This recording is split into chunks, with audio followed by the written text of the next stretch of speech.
बिस्मिल्लाहिर्रहमानिर्रहीम रब्बि इश्रह ली सदरी व यस्सिर ली अमरी वहलुल उक़दतम मिन लिसानी यफ़क़हू क़ौली।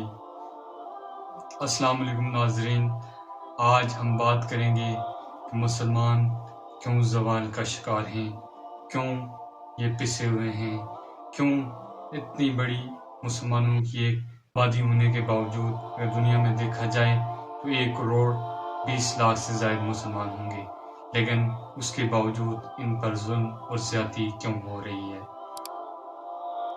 इस सब के पीछे पुष्ट हमारी कुरान से दूरी, दीन से दूरी और कुरानी तालीमात को हम अपनी ज़िंदगी में नहीं ला रहे। अगर हम अपनी तारीख़ देखें तो जब जब हमने दुनिया में उरूज पाया, हमने दुनिया पे हुकूमतें की, हम कुरान से जुड़े थे, हम दीन को अपना शहार समझते थे।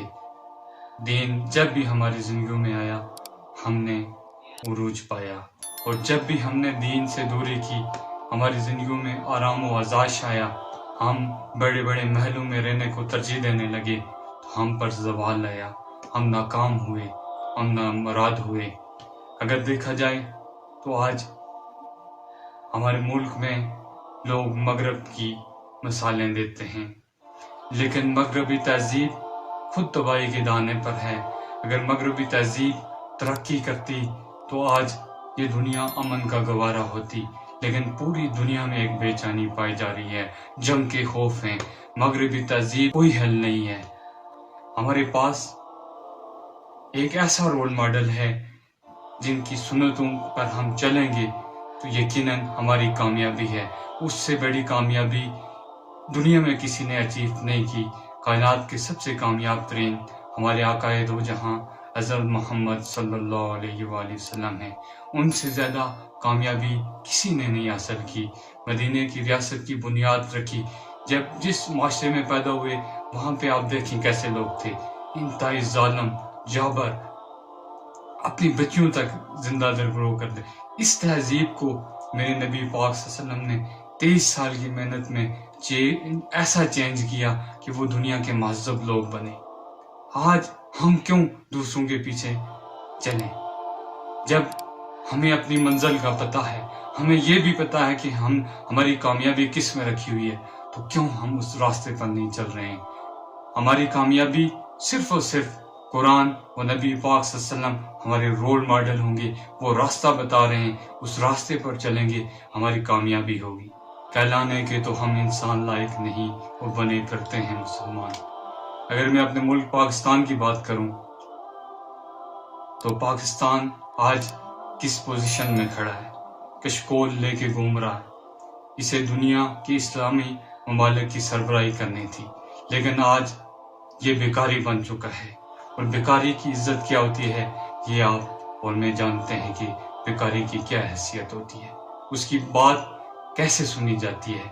यही हशर हमारे मुल्क पाकिस्तान का है कि दुनिया में आज इसकी कोई बात नहीं सुनी जा रही, क्योंकि इसने खुददारी को ख़त्म कर दिया है।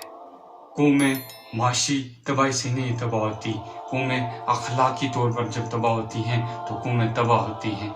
हम अखलाकी तौर पर ख़त्म हो चुके हैं। क्या हम एक ज़हरी मुल्क होने के बाद 2, 3, 4 मुल्क, छोटे छोटे मुल्क आज हम पर इन्हिसार कर रहे होते, लेकिन आज हमारी खुद क्या हालत है। अगर हम देखें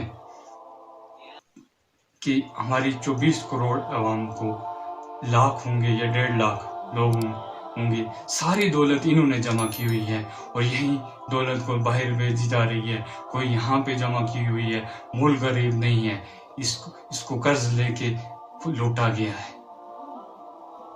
जहरी मुल्क है, ये कैसे गरीब हो सकता है। जहरी मुल्क गरीब होते हैं, यानी पैसा कर्ज लेके अयाशियां की गई। आज भी हम अगर अपनी सिम को दुरुस्त कर लें तो यकीनन हम अखलाकी तौर पर बेहतर हो जाएं, अपने आप को दीन के सांचे में डाल दें तो यकीनन इसमें हमारी कामयाबी है। मैं अपने मुल्क के साहिब इख्तियार लोगों से ये कहता हूँ कि आपस में मिल बैठो, तमाम फैक्टर, तमाम जो स्टेक होल्डर हैं मिल के बैठो और मुल्क के लिए پالیسیز بناؤ، ایسا نظام بناؤ جو اسلام اور قرآن کے مطابق ہو۔ اس کے بغیر ہماری ترقی ممکن ہی نہیں ہے۔ آپ نے بھی کل اللہ کو جواب دینا ہے۔ قرآن صرف مولوی کے لیے نہیں ہے، آپ کے لیے بھی ہے۔ آپ نے بھی اللہ کو جواب دینا ہے۔ آپ سے بھی پوچھا جائے گا خدا کے لیے۔ اس کے بغیر ہمارے ملک کی بہتری ناممکن ہے۔ چاہے ہمیں جہاں سے قرضے ملیں پھر ہم وہیں پر ہوں گے۔ ہمیں ایک نظام دو جو قرآن و سنت کے مطابق ہو، تاکہ کل تاریخ آپ کو بھی یاد رکھے۔ ہمیں ایک نظام چاہیے۔ اللہ پاک سے دعا ہے اللہ تعالیٰ ہمیں ترقی نصیب فرمائے، مسلمانوں کو قرآن و سنت کے مطابق زندگی گزارنے کی توفیق نصیب فرمائے۔ وما علینا الا البلاغ۔